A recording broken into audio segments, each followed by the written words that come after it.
it's Shanto Polanya. The name is Eliza Maria Isabel and welcome back to my YouTube channel, Aly Vlogs. So for today's video, ang gagawin natin ay katulad ng unang vlog ko, Mukbang Q&A. Nag-tweet ako and nag-post ako sa FB about that, na gagawa ako ng Q&A vlog ulit, and nilagay ko yung link ng Curious Cat ko sa post na yun and sa tweet. And binuksan ko na siya kanina and sinulat ko yung mga tanong na sasagutin ko. And ang mga pagkain natin ngayon ay, actually kanina pa dapat akong hapon magbi-video, but madaming nangyari kanina, kaya hindi siya natuloy. So we have Moshi Manju. Moshi Manju. Ayan. So, ilalagay ko na sa description box kung saan ko siya nabili. And ayan, ayan yung tweet nung seller. Meron din dito na wings. Actually, 14 pieces to, pero nakain ko na yung 6 ata o 5 kanina nag-dinner ako kasi di na ako nakatiis. So, tira-tira na lang to nung kanina. Nabili ko siya sa Wicked Wings. Ayan yung FB page nila and ilalagay ko na rin sa description box yung link ng kanilang page. So, meron rin tayo guys na ramen. It's ramen. Ramen! My favorite ramen. Gin ramen with egg. And for our drinks, syempre, Asey, Milktea. Yan, ang kanilang FB page and description box ulit ang link. So, ayan, sinulat ko na sa notebook kanina yung mga tanong kasi cellphone ko nga yung gagamitin ko pang video. So, wala akong copy ng tanong kung hindi ko susulatin. Thank you sa lahat na nagbigay ng question. I appreciate all of you. I love you. Next. So, first question is, G ka ba sa panandali ang landian? Hindi ko talaga maintindihan kung ba't tinatanong pa to. Siyempre, ang sagot ko is no. It's a big no. Ako kasi, I date to marry. Not date para pansamantala ka lang. Gusto ko yung seryosohan na panghabang buhay. Kaya huwag kayong papasok sa buhay na tahimik ng isang tao para guluhin lang yung buhay nila dahil bored ka. Naku ng potek. Moshi Manju! First time ko siyang kakainin. I mean, natikman ko na siya kanina. And this is yung first time kong umorder and sobrang nagustuhan ko siya. Assorted ito. Hindi ko alam kung yema yung isang flavor. And yung isang flavor naman is chocolate. It's a bread.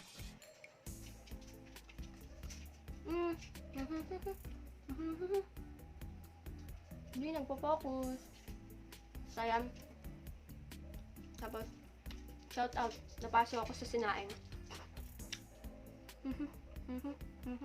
Ramen.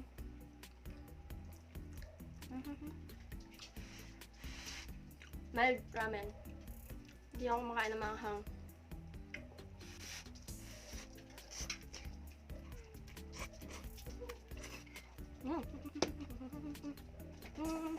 Wings!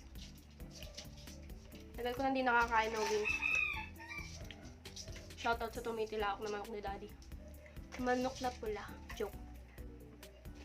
Paano kayo kumain ng wings?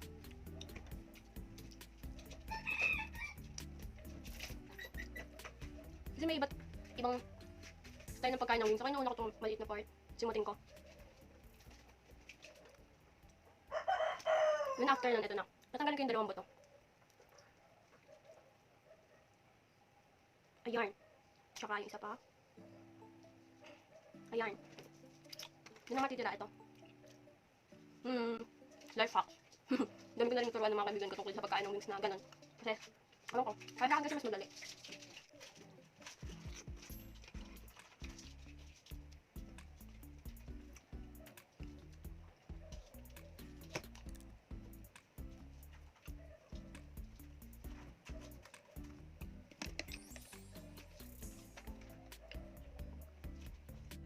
Nalasing ka na po ba? Oo naman, Diyos ko. Alam ni Asey yan. Yung unang beses na nalasing ako. Yun yung unang beses na uminom ako. Next question. Question ba to? Birthday. Halatang di nanood ng 20 facts about me to. So, birthday ko po. Inulit ko lang. August 24, 2001. Sino ka man mo tinatanong? Naragaluhan mo ba ako? Stuffed toy lang sapat na. Charot! Okay na ako kahit batiin mo lang ako. Sa mga gusto makipag-collab sa akin, siguraduhin nyo may pagkain. Willing naman ako makapag-ambagan sa pagkain. Next question. Niniwala ka ba sa love at first sight? Hindi. Hindi ako naniniwala sa love at first sight. Pero sa Excuse me. Pero sa, attraction at first sight. Oo. Iniwala ka ba sa first love never dies? Oo. Hindi ko alam kung tamang pagkakatanda ko, pero may ganun. Yung 3 beses ka daw magmamahal sa buong buhay mo. Yung first love, greatest love. Hindi ko alam yung dulo, kung the one that got away, o yung pang matagalan. Pengi advice sa buhay. Ang general ng tanong. Anong klaseng advice? Parang chocolate na yama. Advice sa buhay? Sa dream, sa pangarap mo. Ang advice ko, pag nahanap mo yung pangarap na gustong-gusto mong abutin, kahit anong pagsubok yan, huwag mo susukuan yung pangarap mo. Kung gusto mo, gawin mo ng paraan. And, I admire yung mga taong alam yung gusto nila. Yung may particular goal talaga sila sa buhay. Alam nila kung ano yung gusto nila. Alam nila kung ano yung pangarap nilang gustong abutin. Ganun. Kasi ako, sobrang, yun yung mahirap sa akin. And ayaw ko sa sarili ko kasi hindi ko alam kung ano yung gusto ko. Well, alam ko yung gusto ko, pero ang bilis ko pang hinaan ng loob. Kaya,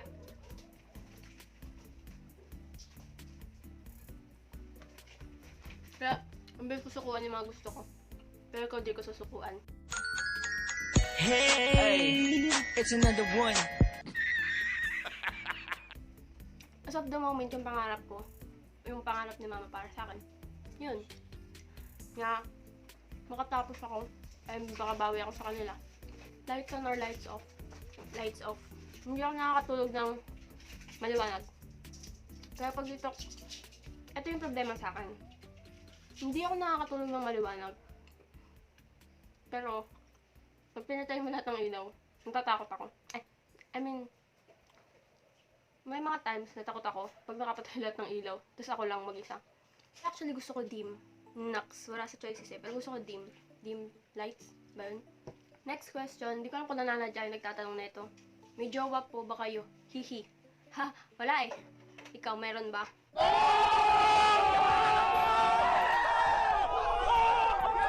Single for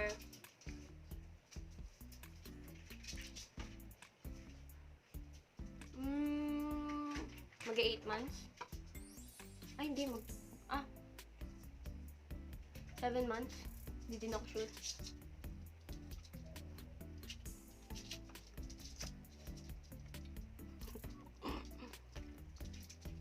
Next question, sumusulat ka po ba ng kanta? Parinig naman. Sinabi ko na yun dati, hindi naman ako singer. Pero, nagsusulat ako ng kanta, hindi lang ako singer. Pangarap ko yun dati, maging singer-songwriter. Pero hindi talaga ako pwedeng singer. Hindi ko na alam yung mga ibang kantang sinulat ko. Hindi ko din pwedeng i-present sa inyo ngayon yung kantang kakasulat ko lang. Kasi, gagawin ko siyang vlog some other time, pagtapos na siya. Lumang kanta na lang na sinulat ko, na naaalala ko pa.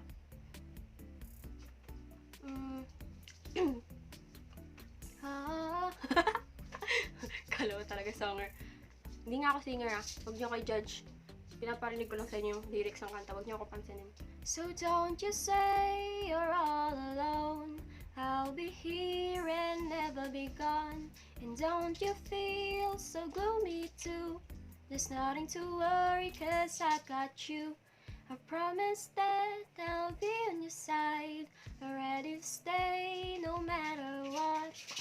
Nothing could give me more happiness than that smile I see on your face. Ano pa ba? Para sa mga na friend zone. Actually, hindi na friend zone. Siguro mga hindi lang kaya umamin sa kaibigan nila. Nox. Hugot.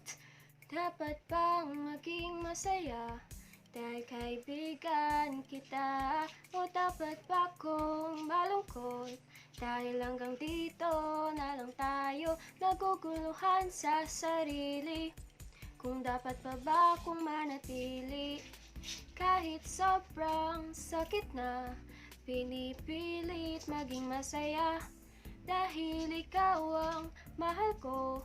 Ngunit kaibigan mo lang pala ako.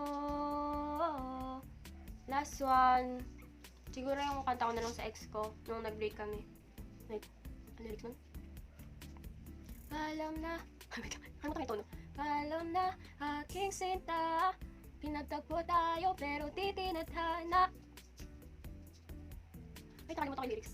Wait lang. Titignan ko yung lyrics. 2,000 years later. Okay guys, I'm back. Nakita ko na yung lyrics. Alam na aking sinta, pinagtagpo tayo pero di tinadhana. Paalam na sa ating alaala na nabuo natin ng magkasama. Paalam sa mga pangakong di magbabago at aabot sa dulo. Nakakalungkot at inaasahan na wala pa sa dulo ay kailangan ng tigilan. Next question, ano na ba ang estado ng buhay pag-ibig mo ngayon at masaya ka ba doon? Bakit oo o hindi? Tulad ng sinabi ko kanina, I'm single and contented. And yes, masaya ako. Nakakatulog ako gabi-gabi. Actually, not gabi-gabi kasi umaga ako natutulog. Basta nakakatulog ako na maganda yung pakiramdam ko. Wala akong kailangan alalahanin, wala akong kailangan update, wala akong kailangan isipin na baka ganito, ganyan, baka may iba.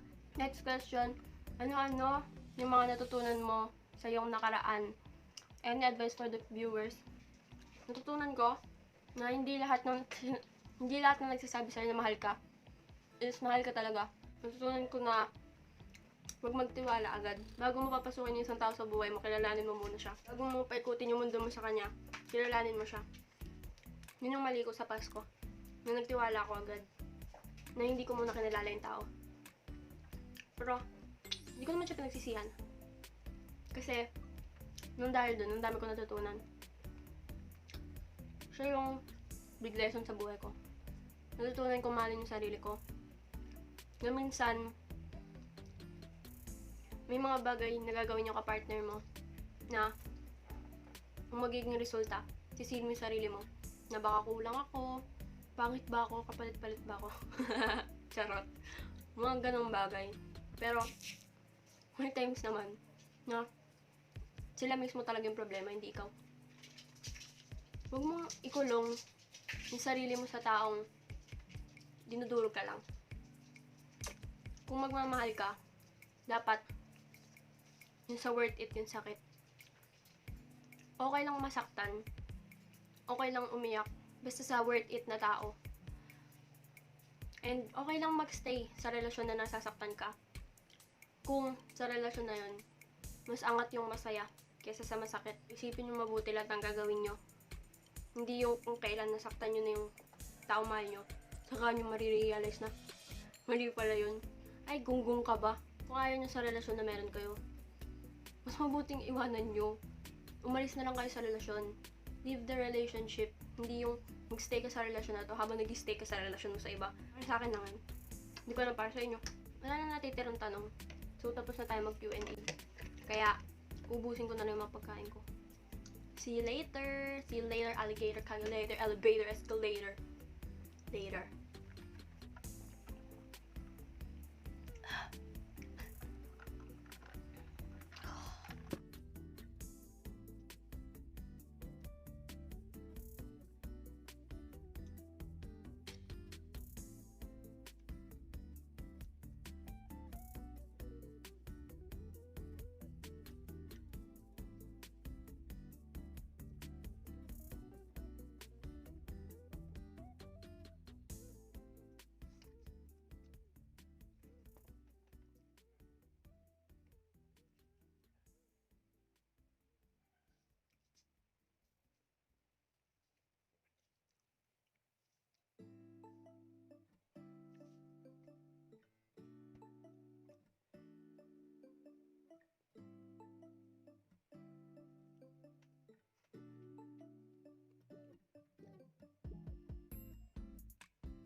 So, I'm back guys and tapos na ako kumain. Kain na naman ako ng kain. Malapit na ang red days. Restart na ako magka-breakout. So, ayan. Moshi Manju. Moshi Manju is out. Is officially out.